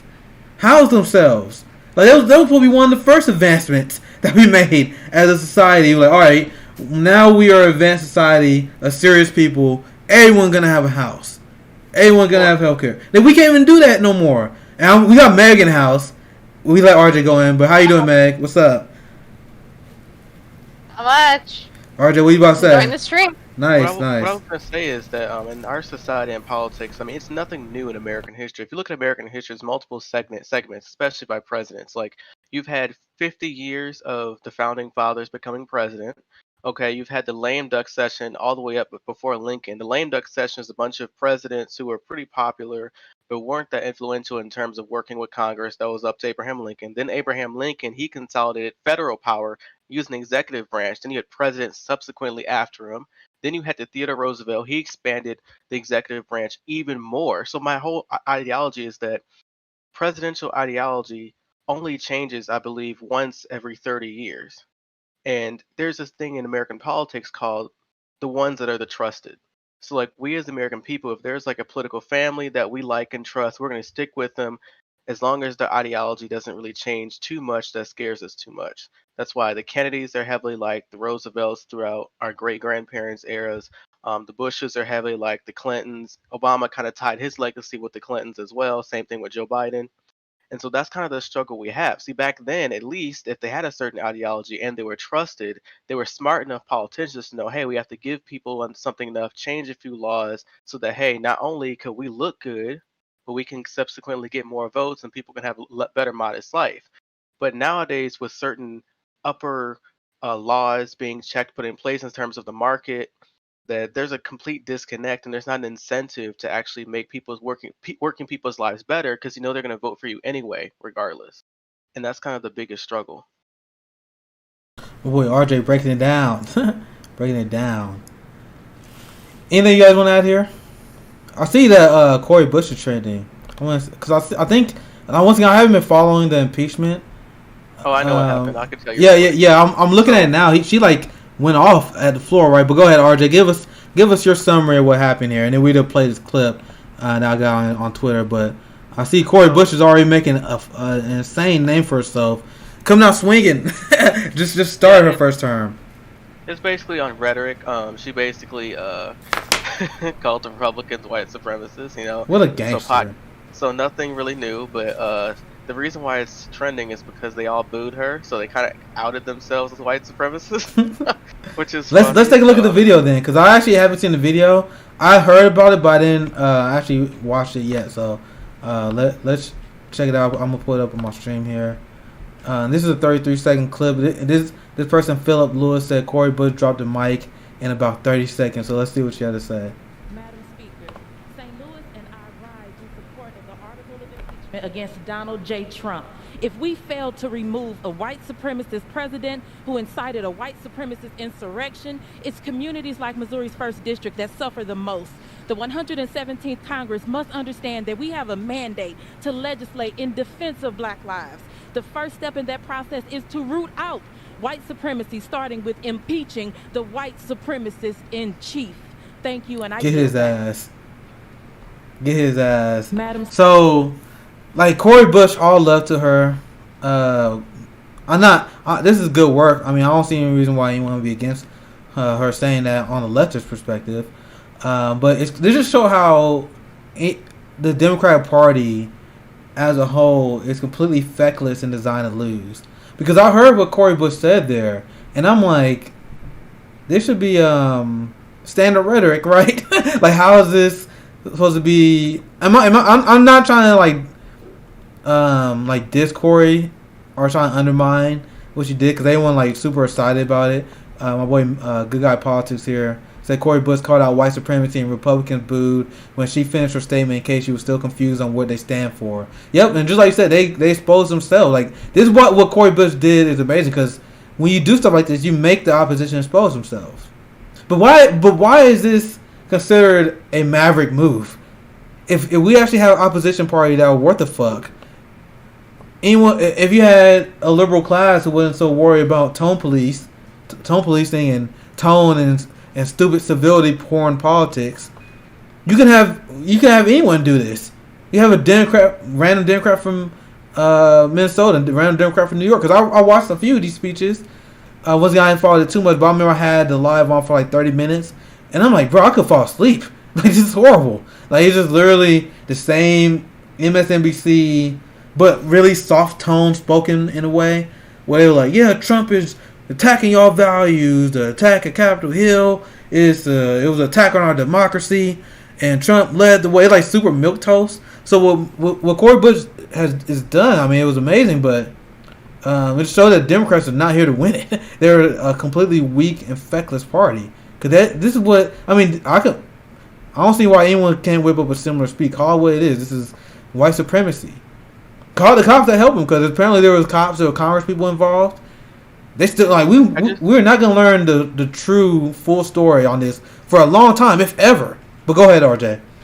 I was going to speak to this in terms of just pure political stance. So, go ahead. How can you, as a Democratic Party, especially those in Congress and Senate, who are now owned by Joe Biden? So when you're a president coming in, especially you're the leader of your party and you have the majority in the House and the Senate, you are owed to the president. So explain to me how the Democratic Party is going to triangulate this coming together, come to Jesus moment that Biden is doing, how we need to come together and end the divisiveness and partisan gambling, when you do impeachment a couple days before Trump leaves office, and then Cori Bush, we all like how she calls out white supremacists, yada, yada, yada, but then yet again, you're pissing off some people on the right who are the white supremacists, you could say, but they also have friends who are a little more on the moderate side who's not going to flip the Democrat now because you pissed them off. So now you're putting it harder for Biden to triangulate three of those factions to actually get something done. Because, you know, I always tell people this all the time. Republicans are in power. Everybody is on page about what to do. When it comes to tax cuts, there's no dissenting votes. When Democrats are in power, there's always plenty enough Democrats to go along with anything Republicans want to do, and not enough for the progressive policies. So you're literally handicapping yourself in the foot. That's why you don't see Bernie go and do all these woke culture war BS, which really can hurt you in the long run. My whole MO is don't allow your opposition to give you something to hate you more. You know, you should be disliked, not hated, because then people, even in good faith, if people who even agree with you won't come to your side because they hate your guts personally. That's where I'm getting at. Any other takes on what you guys seen out of Cory Bush? I have a little bit of a pushback on what RJ just said. Simply because the standard operating procedure is no matter what you say, as long as you're going against their capital interest, they're going to make you out to be the bad guy anyway. So I say, burn the boats. Fuck them. Say what you got to say. Keep your constituents happy because they're the ones who are going to reelect you. Fair.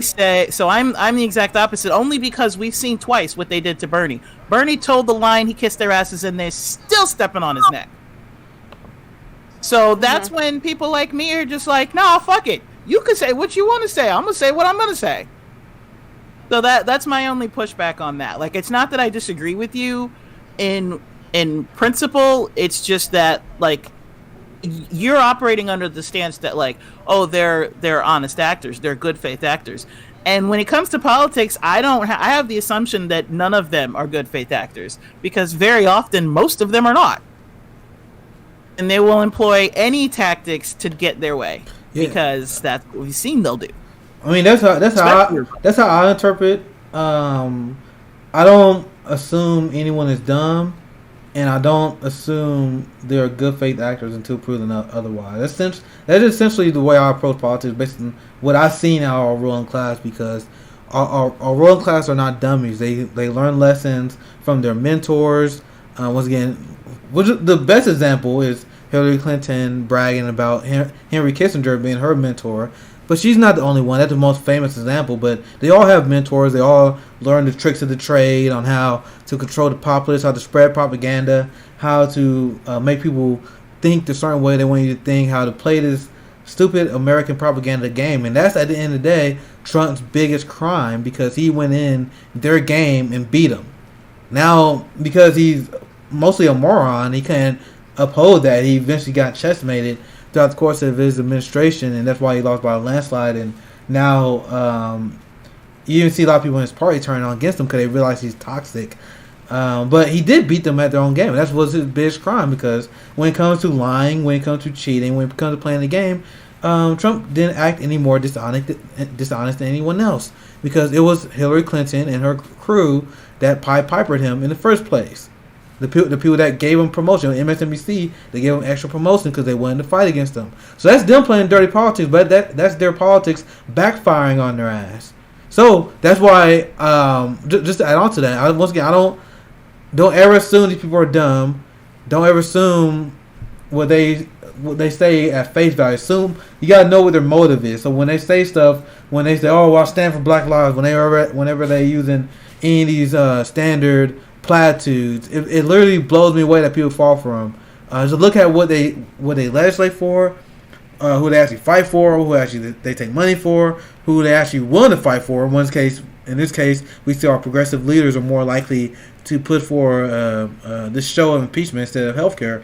This is the kind of stuff that's important to know instead of actually what they are saying. So, what I said, go ahead, RJ. I'll let you. And, it's just disappointing because I see leftists now pushing impeachment. Like, you do realize that you're losing your political power as you speak by pushing this impeachment. Because now when this is all over, Nancy Pelosi can say, "Well, you led my caucus for impeachment. Like, isn't that what you guys wanted this whole time?" So they're gonna try to use it against leftists in the future, and it nuclearizes any of our power. And like, back to what I was saying earlier, is that like when it comes to 2K checks, for instance, like, it's a very, very slim chance, even if you have a simple majority with Kamala as a tie-breaking vote. But we know Dick Durbin and Joe Manchin, they're conservative Democrats, and they've already on the record saying, "Oh, hell no," on 2K checks. And then when they're pressured about it, they said, "Well, it's not my number one priority, but we should do something yada yada yada first."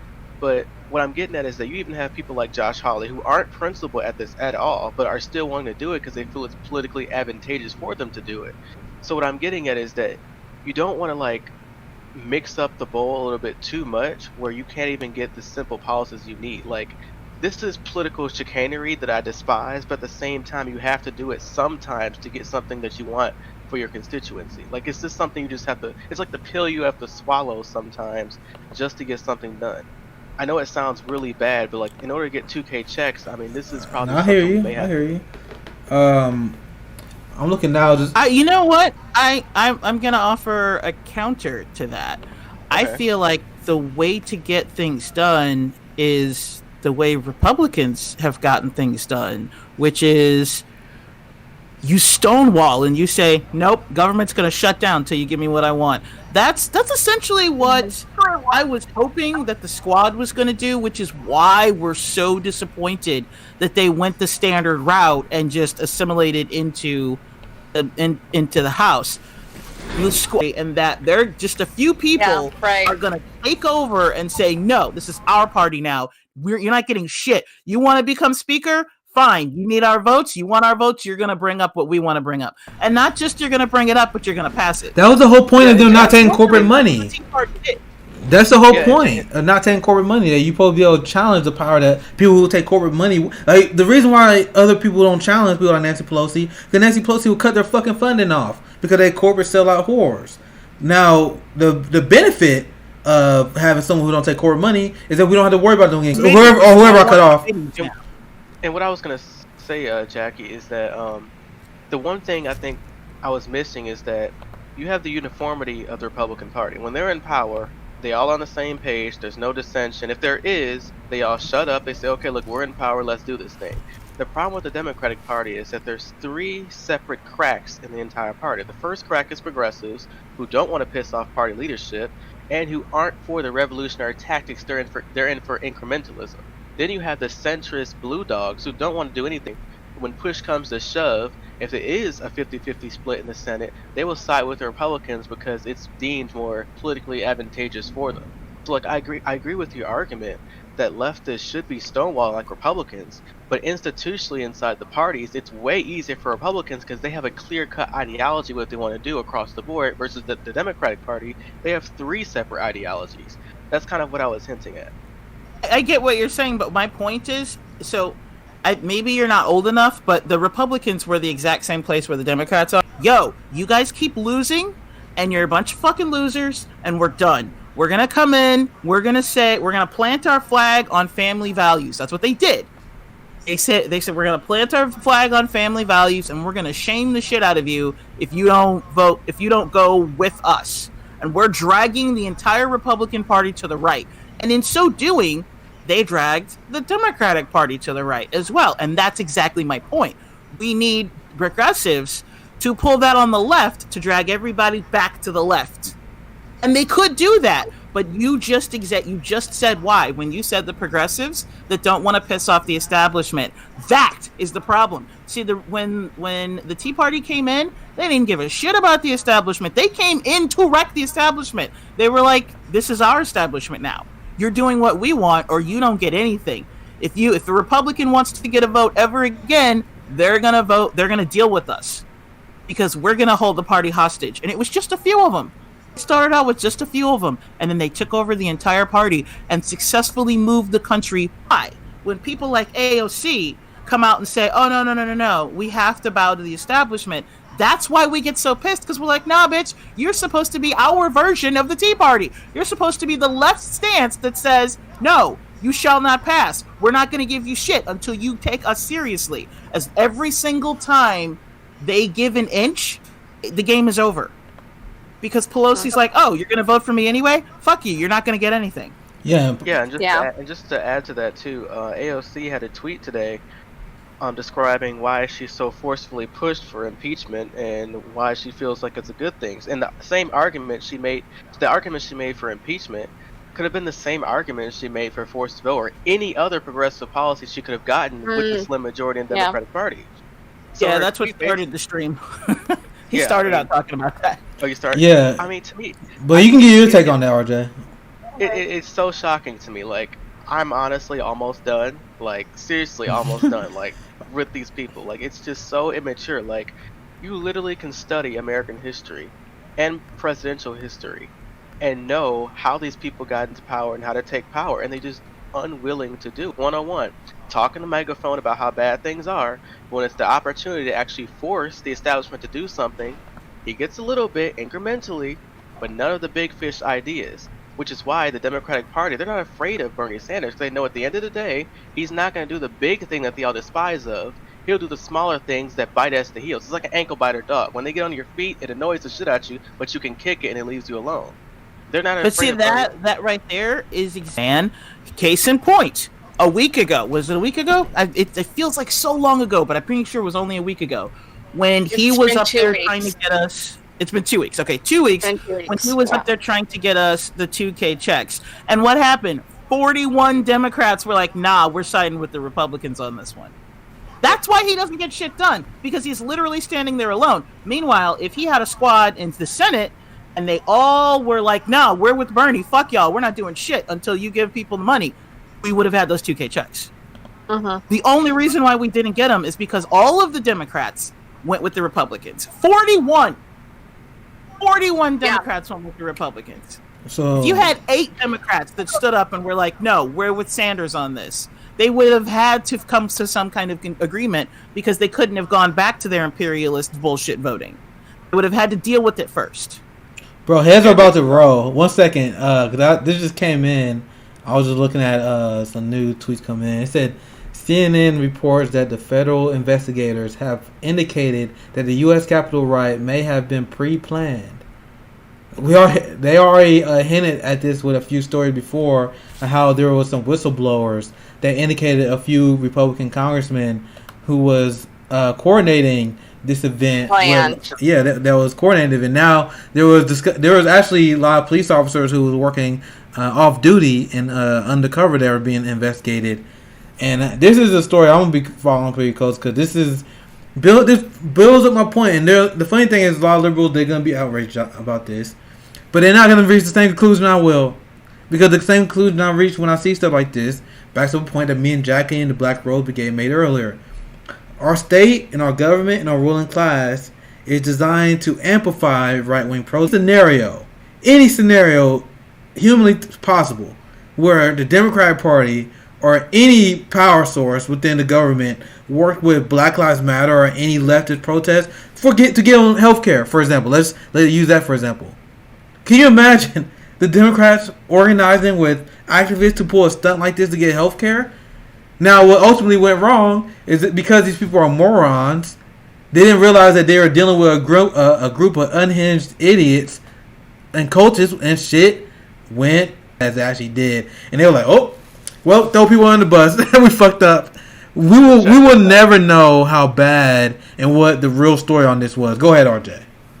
Yeah, so they actually, I don't know who had this, but apparently some people had floor plans. Yeah. The Capitol, so that's pretty scary. Once you start having I thought floor plans to, like the White House or the Capitol Hill, like that's national security. That's like the office buildings, like that's pretty scary. Yeah, the Ariana Presley story is even crazier. 'Cause I saw that earlier today. Do you guys see that? It said the House Dem. Let me pull it up on my screen so you guys see what I'm referring to. It said House Dem, Ariana Presley, Chief of Staff Sarah Groves say that the Boston Globe tells the Boston Globe that every panic button in her office, the whole unit has been inexplicably removed ahead of the attack on the Capitol. Like, maybe is that like what? I don't know anything about how this technology works, but does it glitch? No, you have to back up. So. And how often does it glitch? Like, I don't like. What are the chances of this being swept aside as some sort of technical error? I don't see it. So once again, I just saw that breaking. Your camera's off. My camera's off? Yep. Oh, anyway, I got my alright, cool. I had the image on stream anyway. There we go. The image is showing up. There we go. I'm back. A level in which I didn't even know was possible. I didn't even know it was possible to have.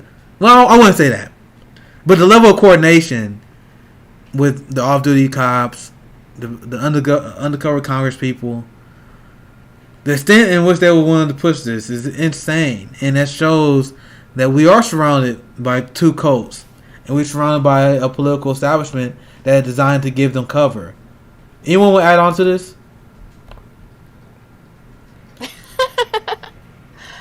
How crazy, isn't it? I just have to collect my thoughts here for a second, because I mean, This is what happens when I've been sitting quiet for too long. Now I can't collect my thoughts. See, Jackie had a gauntlet on the spot. It's cool. Like I said, we Blaming black women again. I see you, man. like she's a chilling, having a good time. Yeah, I mean, but it's of course. I'll give you the last word before we end it, though, Meg. I'll give you the last word. Plan. But I mean, this really goes back to kind of everything that. Like, I completely agree with what Jackie was saying just a minute ago. The fact that the whole point, Kyle Klinsky's been saying that for how long now? Especially about like forced to vote. It's like that's exactly the point that the exact role they were meant to play, and yet I don't know what happened between then and now that they have basically become a progressive. I don't even know what the hell they are. They are just Democratic operatives at this point.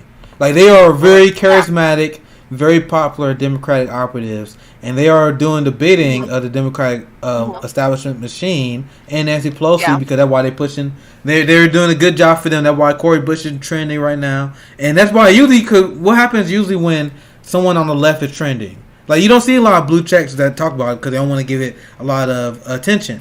But now you've been seeing the squad talk about impeachment, Cory Bush and them doing the bidding of the liberal class, and now they're giving them nothing but praise. They're talking about Cory Bush like crazy right now. Once again, I don't disagree with what she did, but she is fine on their behalf, and they are making sure that she knows that it's appreciated, and they will give you positive media coverage when you find on their behalf, and you're no longer a threat. A threat to their power. So that's literally what they are. They literally are Democratic operatives. But go ahead, man. Yeah, and that's really kind of goes right back to it. Is you do it now and it actually goes through. Who knows that will actually be the case? This may just be another vote that they do for impeachment that doesn't go through because Republicans won't go along with it. But, I mean, I get the impulse to do it, considering that means he can't run again in 2024 if he can't legally hold office again. So, I get it. But I also think it's a futile effort.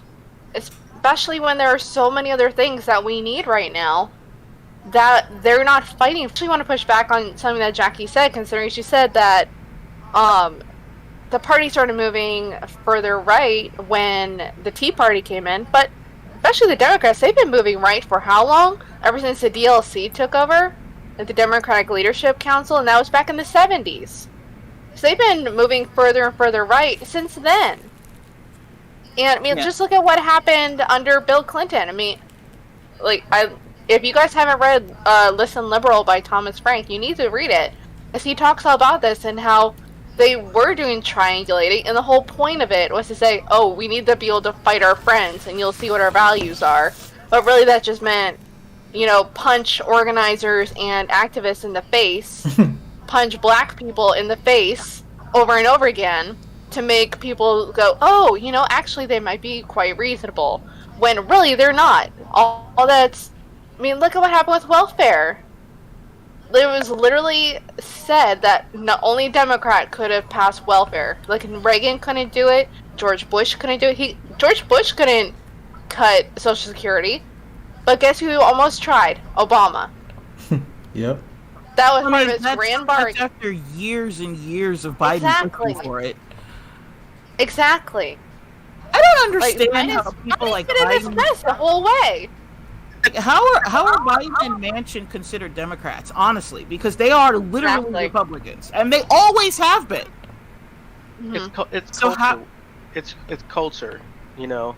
Like if you look at a lot of it really if you look at the ideology of voters, like if you ask a voter in terms of economics, especially I'm from the Midwest, we're incredibly progressive, but in terms of, I would say, culture, like we're more moderate or conservative in that degree. So it all depends on where you're from geographically in the political sphere. If you look at Joe Biden, he's from Delaware.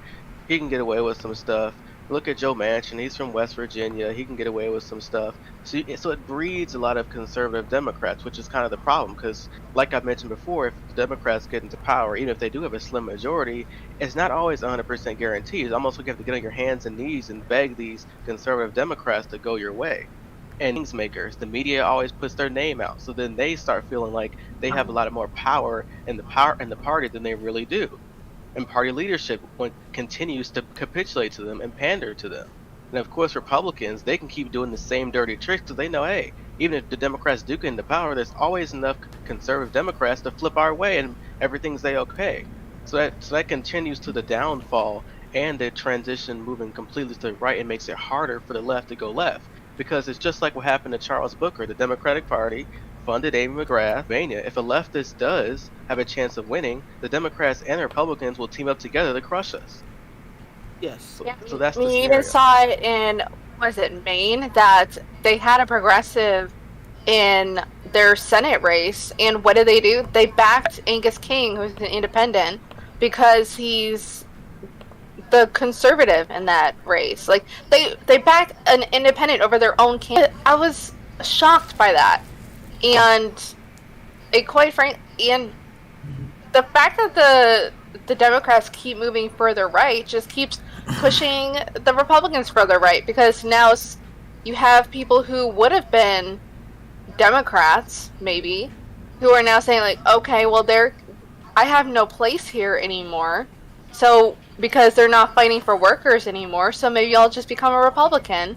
And then they keep on getting pushed further right because of their ideology. Stand for anything, and the Democrats better hope, or the progressives better hope that they will have the influence that they claim they will be able to have in terms of pushing Biden left. But we're not going to see that based on the hiring decision that Biden has made. And I'll be very, very shocked if we can get a $2,000 stimulus. But if we do get a $2,000 stimulus, you can once again thank progressives, but they won't. So once again, I always see the same trend of the progressives at this point, because their influence is they were losing millennials in droves. So the Democrats, the best thing that ever happened to their party was the squad. Even though we hardly criticize and disagree with them, that's the best thing literally that happened to Democrats, because it brought back interest, and now they're sheepdogging a lot of people on the left to support Democrat causes again. But once again, they're treated like shit, because the main objective of the Democratic Party is to stomp out left-wing insurgencies. And then if they just so happen to be the right wing, that's pretty cool as well. But that's the most important part. But anyway, with that said, we're 2 hours in, and I'll put my foot down. Are you still trying to cancel the stream? I'm putting my foot down. How dare you? I have so much stuff to say too. And- I was just about Jackie- to say something. It's cool. It's cool. Jackie says we keep going. If Jackie says we keep going, we keep going. Y'all Jackie's right now. y'all about have a dope conversation in Discord. That was about to happen. but anyway, you guys know the squad. We're here. I was going to say that a lot of people think that the Senate won't impeach, but I think they might, because they see Trump as the ship going down and they're bailing.